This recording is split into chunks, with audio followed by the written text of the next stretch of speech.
This is the story of how God began his plan for Moses. When Moses was born, the Israelites were living in Egypt, and the king, Pharaoh, was afraid of them because they were growing in number. He gave a cruel order that every baby boy should be thrown into the Nile River.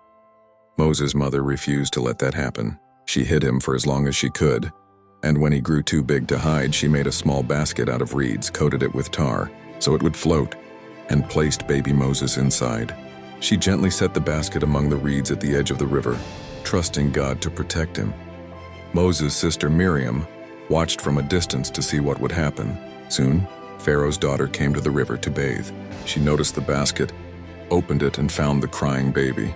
She felt compassion and decided to keep him, even though she knew he was a Hebrew child.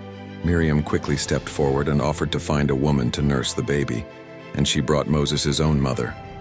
Moses grew up under the care of his family for a time and later lived in Pharaoh's household, raised as a prince of Egypt. Years passed, and Moses left Egypt after a conflict with an Egyptian who was mistreating a Hebrew. He settled in the land of Midian, married, and began working as a shepherd. One day, while tending the flock near Mount Horeb, Moses saw something unusual: a bush that was on fire but was not burning up. Curious, he went closer, and then God called to him from the midst of the bush. "Moses, Moses." Moses responded, "Here I am." God told him to remove his sandals, because he was standing on holy ground.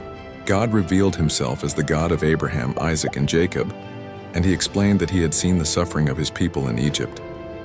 He told Moses that he was sending him to Pharaoh to lead the Israelites out of slavery.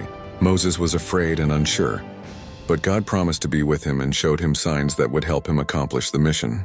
This was the beginning of Moses' calling, a baby saved in a basket, later chosen by God to deliver his people.